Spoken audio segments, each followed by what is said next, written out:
cohésion sociale. Pourquoi la cohésion sociale? Un peu d'historique. Lorsque la loi est mise en place, la loi sur l'intégration, il y avait déjà le département de cohésion sociale à la commune de Genève, la ville de Genève, mais pas ailleurs. Et du coup, la récente campagne que nous venons de vivre a posé sur la table quelque chose. Quand on parle de l'intégration sociale ou de la cohésion sociale, à partir de ce moment, on vient dans le cadre de la recherche de solutions à cette problématique. Quand on parle d'intégration, c'est qu'on reconnaît un problème. Mais comment on arrête à parler d'intégration d'une façon spécifique pour parler du vivre ensemble, de la cohésion sociale, parce que tous ces jeunes, tous, beaucoup qui sont ici depuis 20 ans, 30 ans, nés ici, qui sont des Suisses, mais vous êtes des acteurs de cette société. Et nous tous, nous contribuons pour notre AVS, parce que je ne sais pas, pour ceux qui connaissent, c'est que l'AVS que moi je paye, fin du mois, fin de l'année, c'est qui paye les aînés qui entrent dans les MS. Donc, et c'est le principe de solidarité qui fonctionne comme ça. Et si vous êtes déjà en tant que responsable à ce niveau, comment vous prenez vos responsabilités et vous revendiquez aussi votre droit de dire, oui, je veux aussi être un acteur. Pour les confrères qui sont déjà l'engagement associatif, c'est l'engagement citoyen. Je pense qu'il est très important que, exemple, la communauté africaine se saisisse de cette opportunité. C'est de dire que je suis un acteur. En tant qu'acteur, je ne dois pas croiser les bras. Je dois être là où les choses se décident. Et il n'y a pas de barrière pour ça. C'est à vous, à nous de nous impliquer. Et il ne faut pas croire que les choses ont changé parce qu'eux, ils sont là pour ça. Ou bien eux, on critique, ah, ils ne décident rien. Mais on peut faire changer les choses si on accepte cette participation. Et comment on s'y prend? Je pense que l'enjeu majeur, il est là. Et enfin, je viens sur une dimension très importante. La dimension de la formation et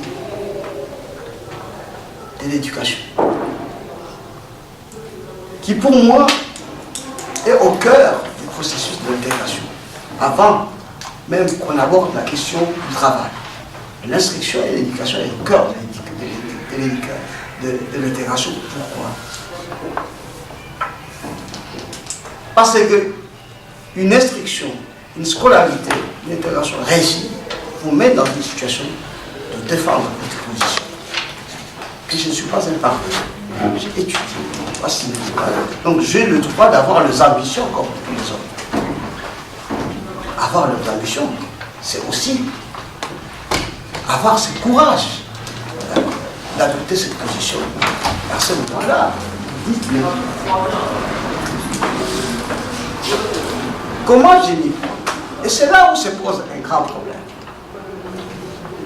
Un grand problème, pourquoi je dis un grand problème? Il ne faut pas se leurrer, il ne faut pas se fermer les yeux. Je suis né au bled, comme j'aime le dire. Et quand je viens en Suisse, un premier exemple que je connais en tant que... Je deviens papa en Suisse. Mais l'unique exemple que moi je connais d'être papa, c'est mon papa. À 8000 km. Avec ses habitudes. Il quitte le travail, il vient, il balance les chaussures, il croise ses bras. Kingandi, amenez-moi un tel. Toi, amenez-moi un tel. Et puis, la maman qui vient avec son panier dans le dos, et qui vient, il met les poids, et il va commencer à nous chercher à manger. C'est vrai que quand il n'y a pas de nièces qui aident, il n'y a pas de cousines, il n'y a pas de main-d'œuvre à la maison, c'est que ça fait quand même un peu beaucoup pour maman, non? Et moi, qu'est-ce que je fais? Je l'ai dit parce que notre génération, quand on est arrivé plus de 30 ans en arrière, ce genre de reproduction sociale existait. Et ça détruit beaucoup de couples. Et le rôle était défini dans un contexte différent, qui n'est pas le même aujourd'hui, ici. Et nos parents pouvaient se le permettre parce que dans sa maison, le papa nourrissait les nièces, les neveux et consorts. Donc, ils étaient là pour aider. Mais aujourd'hui, il n'y a pas de nièces, de neveux, de cousines à la maison. Il n'y a que monsieur et madame. Et donc, le travail, comment on partage ce travail pour alléger les uns et les autres, car nous deux, nous devons travailler. Quand nous deux, nous devons travailler, est-ce que nous avons, après 8 heures de travail, la même énergie pour accompagner notre enfant, pour suivre ses devoirs? Et les lacunes vont se sentir à l'école. Quand ça se sent à l'école, comment on gère ces gens de lacunes? Est-ce que ça relève de lacunes d'accompagnement ou ça relève de lacunes de discrimination? Là, je fonce un peu la clou pour provoquer le débat. Ça relève de quoi ces problèmes? Deuxième dimension, s'il y a un problème avec un enfant à l'école, comment on le gère? Ma maman s'est fait une panne, il goûte bien, il va, où est le maître, où est l'enseignant qui a... Ou bien je vais dans une logique de coopération. Comment on s'y tient? Parce que, excusez-moi, je suis aussi un peu médiateur dans les écoles, donc je suis souvent appelé à faire la médiation entre l'école et le parent. Et je rencontre parmi les cas de cette nature. Parfois dans tout cet état, tu vas trouver la maîtresse, elle est toute rouge, la maman, elle est complètement hors d'elle. Est-ce que c'est la meilleure façon de gérer le problème? Est-ce que j'exporte Kinshasa à Genève? Voilà. Tous ces éléments, à quel endroit vous mettez ça dans le processus d'intégration, des cohésions sociales? Et comment, quelle lecture on a de ça?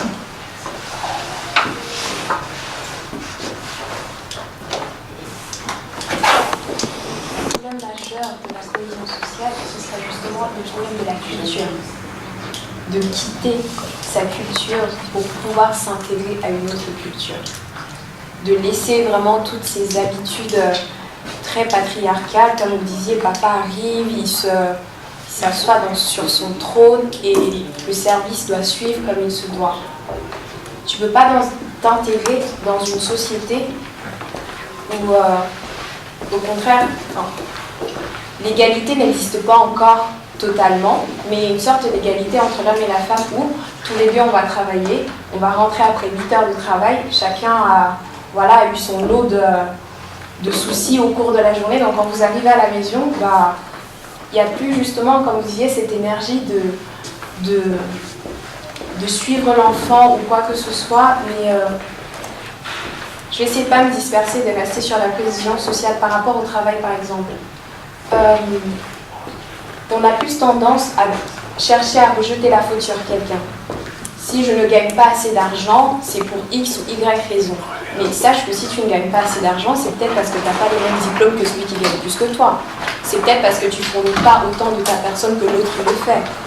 Si tu ne gagnes pas, quittons un peu l'argent, mais c'est juste, on arrive et qu'est-ce qu'on va faire? Je ne veux pas dire que c'est du vécu, mais qu'on va s'inscrire au social. Ce n'est pas forcément une manière aussi de s'intégrer dans une société que de venir et de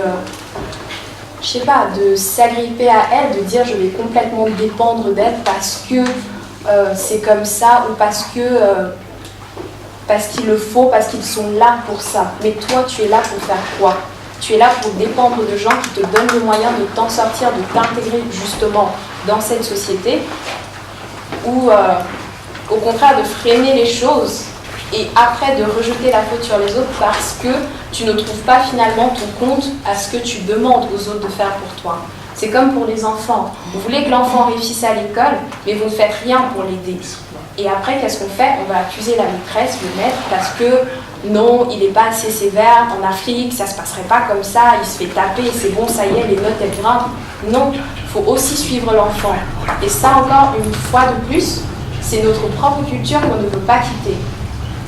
Parce que moi, j'ai connu ça, mais ma cousine, elle arrive à l'école, mais elle s'en prend à tout le monde, sauf à elle-même de se dire qu'il y a un souci. La maîtresse, vous avez reconnu ça. La maîtresse, c'est arrivé, donc. Si elle ne fait pas attention, elle se reçoit une baffe tout de suite et c'est parti. Elle n'a pas de souci, mais elle ne va pas chercher non plus. Donc, je n'ai pas inventé. Non, ce n'est pas une invention. Ce n'est pas une invention, ça arrive. Ça arrive que nos mères, que nos parents, qu'ils arrivent à l'école et qu'ils fassent du tapage. Et pourtant, il n'y a pas à faire ça. Il faudrait collaborer avec ces gens. Ils sont soit là pour nous aider, mais nous aussi on est là pour s'aider nous-mêmes. Tu ne vas pas demander à ton enfant de produire quelque chose que toi-même tu es incapable de produire ou de lui montrer.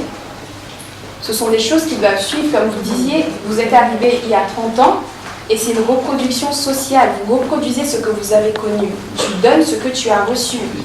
Et si forcément tu reproduis des habitudes de paresse, qu'est-ce que tu veux que ton enfant, quel travail tu veux qu'il fournisse, quel effort tu veux qu'il donne? Merci beaucoup. Je vais regarder une réaction de l'homme parce que nous sommes liés là. Oui, bonsoir à tout le monde. Bonsoir. Désolé pour le retard. Je ne sais pas maîtriser les GPS ici. Je ne sais pas comment intégrer. Voilà, c'est Moustique charismatique du Cameroun. Et le thème, très édifiant. Et je pense que l'expression intégration, c'est une expression qui devrait être appliquée à tous les contextes. Moi, par exemple, je suis artiste. Et quand je parle d'intégration, c'est ma capacité à moi de partir de ma base, de ma matière première, c'est-à-dire la culture de chez moi, de réussir à travers les canaux modernes à l'intégrer au canaux de fonctionnement de la culture mondiale. Ça veut dire quoi? Je fais du stand-up par exemple, j'ai des sujets typiquement de chez moi, et pour que ces sujets soient véritablement intégrés à la constitution moderne, il faudrait que je réussisse à maîtriser 1, 2, 3 détails du stand-up international. Voilà. Donc maintenant, le souci que moi j'ai avec l'intégration et la cohésion sociale du vivre ensemble, là, voilà, ça c'est l'expression générale maintenant, c'est que beaucoup de nos frères ont confondu l'intégration à la désintégration. C'est quoi? On n'a pas de désintégration là. Détérioration des cultures et valeurs africaines. Parce que on dit généralement que le séjour dans l'eau ne change pas entre un crocodile. Mais il y a beaucoup qui deviennent papas ici, qui ne réussissent pas à transmettre véritablement le véritable savoir, la véritable base à leur progéniture. L'enfant est né en Suisse, il est peut-être suisse de nationalité, mais son ADN c'est quoi? Sa véritable culture c'est quoi? Je pense que lorsque l'enfant sait faire la différence entre la culture d'emprunt et la culture de base, c'est très important. C'est pourquoi venir s'éterniser ici, c'est pas quelque chose qui facilite, parce que l'enfant, lorsqu'il ne maîtrise pas le blanc et le noir, il ne sait pas comment faire le mixage de couleurs. Tout à l'heure, la sœur parlait du problème à l'école. Ça, j'ai vécu ça avec un neveu qui, lui, vit en France. Lui, il est né en France, il a à peu près 8 9 ans. Lui, il arrive là, le mec, il parle à tout le monde comme il veut. Il fait tout ce qu'il veut. La seule personne qui a le droit de lui faire un reproche, c'est son père. Pourtant, chez nous, on dit souvent en euro, et à langue de sang de chez nous que moi là, c'est le bien, moi là, ça veut dire que l'enfant n'est pas seulement tu le manges, aussi celui que tu étudies. Donc, je pense que c'est un travail de chef. Un travail de chef. Parce que la cohésion sociale, l'intégration, et ça, c'est des thèmes qu'on maîtrise très bien. Mais je pense que c'est chacun maintenant à son niveau de véhiculer le message avec les outils qui maîtrisent le mieux. Tu es couturier. L'intégration pour toi, c'est quoi? Tu peux te mettre en blazer, tu peux mettre en costume normal. Mais ta touche à toi d'intégration, c'est quoi? C'est le petit bazar que tu ajouteras au-dessus, c'est la petite touche que tu ajouteras au-dessus, même si nous vivons dans une société où, malheureusement, l'expression africain, le mot africain, biaise parfois, du coup, il y a beaucoup qui ont honte de reconnaître ça. Donc, c'est très important. Moi, pour ma part, c'est ça. Je pense que l'intégration, c'est devant tout le monde. Chacun a d'apporter sa main à la pâte. La cohésion sociale, c'est normal. Quand tu arrives dans une société qui a ses fondements, qui a ses fondamentaux, il est très important de se plier à la constitution, aux normes de la société dans laquelle tu vis. Mais tout cela en essayant de joindre l'utile à l'agréable. Ce n'est pas pour autant que parce que tu devras respecter les normes, que tu laisseras que la poule chante lorsque le coq est assis. Non. Je pense que l'africanité, c'est ça aussi. Il faudrait savoir mener la danse et donner le bon tempo pour qu'on ne se perde pas. C'est aussi ça la prospérité et la meilleure manière de redorer le blason de notre culture, notre africanité qu'on défend tant. Voilà, actuellement on a un gros problème, c'est le problème du Njansan, comme on l'appelle chez nous, la dépigmentation. c'est un gros problème de complexe. Parce que beaucoup pensent que pour se faire intégrer, il faudrait automatiquement changer sa manière de parler, il faudrait changer sa texture cutanée. Autant l'intégration, c'est tout autre chose, c'est tout un mode de vie pour ma part. Voilà, donc si j'avais quelque chose à ajouter, c'est ça. Merci pour ces traits sur la question identitaire, en fait. La dernière dimension que vous venez de poser, sur les pour moi, est très liée à la question identitaire. Et il y a même un mémoire qui va être défendu à HTS à ces sujets, je pense, au début du mois de juillet. Par rapport à ces aspects culturels, difficultés, s'adapter, qui veut dire oui. Justement par rapport à ce qu'il a dit, je pense qu'en fait que les Africains ont fait faux de base à notre façon de nous intégrer. Tu as dit tout à l'heure qu'il fallait quitter sa culture pour une autre culture. Je pense que c'est là où on fait complètement faux. Mon exemple simple, j'ai un papa blanc, il est suisse italien. Et jusqu'à l'âge de 22 ans, j'avais pas de copine africaine du tout. En prenant de l'âge avec des expériences, je me rends compte que justement, nos parents, ils sont venus ici avec leur base. Contrairement à nous, nous avons une double culture. Donc, il y a l'européenne et il y a l'africaine. Nos parents, ils n'ont pas cette double culture. Donc, à un moment donné, c'est aussi un peu à nous de nous dire, voilà ce qu'on nous montre à l'extérieur, voilà ce qu'on peut prendre, voilà ce qu'on ne peut pas prendre. En ayant justement cette base africaine à la maison, où les parents justement prennent soin de nous éduquer, on connaît encore jauger le bien et le mal. On a par exemple le droit d'aînesse, qui est quelque chose d'assez basique chez nous. Donc lorsqu'on va arriver à l'école, personnellement, je sais que mon petit neveu ne parle pas n'importe comment à la maîtresse, parce qu'à la maison, tu ne parles pas n'importe comment aux adultes. Ça, c'est déjà quelque chose qui est établi, c'est comme ça. Maintenant, par exemple, lorsqu'un adulte va dire quelque chose de faux, ou un enfant, il va lui dire non, tonton, tu as tort. Ça, c'est la double culture. Avoir la capacité de dire, voilà, je suis peut-être petit, je suis peut-être bébé, mais pour moi, ça c'est mon avis. Après, tu fais tout ce que tu veux, mais je ne te demande pas de respect en te disant que ce que tu as dit était faux. Je te dis juste que je ne suis pas d'accord avec ton avis. Donc, cette double culture-là, quand tu prends de l'âge, tu te rends compte que c'est une richesse. C'est pas se tirer une balle dans les pieds et puis se dire voilà, je quitte tout pour épouser, je deviens Suissesse du jour au lendemain. Au contraire, c'est perdre en fait nos origines, c'est perdre une identité. Donc ça veut dire que nous, on vient ici, on estime qu'on est Suisse, Français ou Allemand, j'en sais rien. Mais non, tu es Africain avant tout. C'est dans les gènes, c'est comme ça. Tu auras beau avoir le passeport suisse, tu es noir, tu es africain en deux. Je veux dire, si tu ne montres pas ton passeport, que tu sois né là ou pas, tu viens d'Afrique. Donc c'est juste quand tu vas sortir ce document-là, on va te dire, ok monsieur passé, si tu sors pas ce document-là, que tu sois, je sais pas moi, tu sois immigrant, tu sois sans papier ou que tu sois suisse, on ne voit pas la différence, hein, je suis désolée, mais moi quand je marche dans la rue, si je me fais interpeller avec une dame qui n'a pas de papier, on ne voit pas de différence, c'est ma soeur noire. Donc l'autre va voir en face que vous êtes tous les deux noirs. Donc je parle du principe qu'on doit au contraire s'intégrer d'une autre façon, c'est-à-dire garder notre base, l'adapter. Moi, par exemple, je sais que je ne parle pas vraiment bien ma langue, je suis boulot.